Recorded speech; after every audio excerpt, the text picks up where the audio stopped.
Namaste and a very warm welcome to our channel Rusty Traders. Cricket and trading have a lot of things in common. In this video, we are going to explore some of them. So let's start. Like cricket, trading also needs a lot of preparation and hard work before one plays the actual game. As you have net practices that happen before the actual game of cricket. Similarly, for a trader, once the day ends, he should be ready by analyzing the candlestick patterns. He should have the pivot levels in place. He should also analyze the derivatives data and be ready for the next day. Obviously, the markets will also be affected by what happens overnight to the other foreign markets, but this is the least that he could do. As we all know, the captain analyzes the pitch before he goes for the toss and tries to gauge as to what would be the behavior of the pitch as the time goes on. Similarly, a trader should also have an idea of the kind of behavior that would be shown by the particular instrument in which he or she is trading. If he is trading options, he should have an idea of option Greeks, different option strategies, or if he is trading in equity, he should know how that particular share is going to behave during the day. He should be prepared with all those things. Obviously, these are based on probabilities, but even then, he should have that with him. Once all those things are in place, once the actual game starts, he has to master the art of achieving the targets that he has set. It all depends on the kind of strategies that are being used out there. For example, depending upon the size of the ground, a particular batsman would try and target certain sections of the cricket ground. They would try and target certain bowlers. They would try and block certain bowlers because they are very good at what they do. One player can score 6 singles in 6 balls if he wants to score 6 runs, which is a low risk affair, which is similar to a trader taking small profits at regular intervals. This is one way of trading.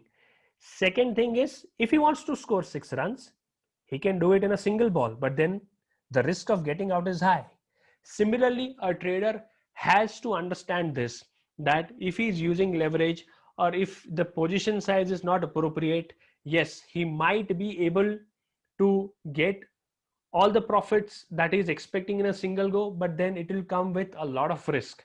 So it's all upon the trader to execute it perfectly and not get bowled out in search of a high profit game. Sometimes, as we all know, it's wise to leave some deliveries and not play shorts all the time. Never be a compulsive trader. There is no need to take a trade every 15 minutes, every 30 minutes. There is no need to do that. Always respect the markets. Keep yourselves open to learning. Be very, very, very humble. As the journey goes on, you should always keep polishing your trades to be better at what you do. There are a lot of cricketers who were, I won't use the term obese, but they were quite bulky. But then if you see them, they have become so lean. They have made a lot of changes in the kind of food that they eat, their own lifestyle, the way they approach the game. It has been fantastic. So for a trader, he should also keep all those things in mind, and he should keep on polishing. He should keep on fine tuning himself and be better at what he does. As we all know, in a test match, there are certain sessions, there are certain times in the game wherein the opposition is very good at what they are doing, and it's very challenging out there. And the best thing to do is just play the time, just play the time out. Do not try anything fancy. Just stay on the pitch, keep on blocking, keep on leaving the balls that are not on the stumps. those are very wide of the stumps, there is no need to play all those deliveries. The most important thing at that point in time is that you do not lose your wicket. Similarly, during the day, there would be certain times wherein the markets might not do what you are expecting it to do. But if you have a concrete wall of risk management in place, you would not be worried because you have all your ends covered up.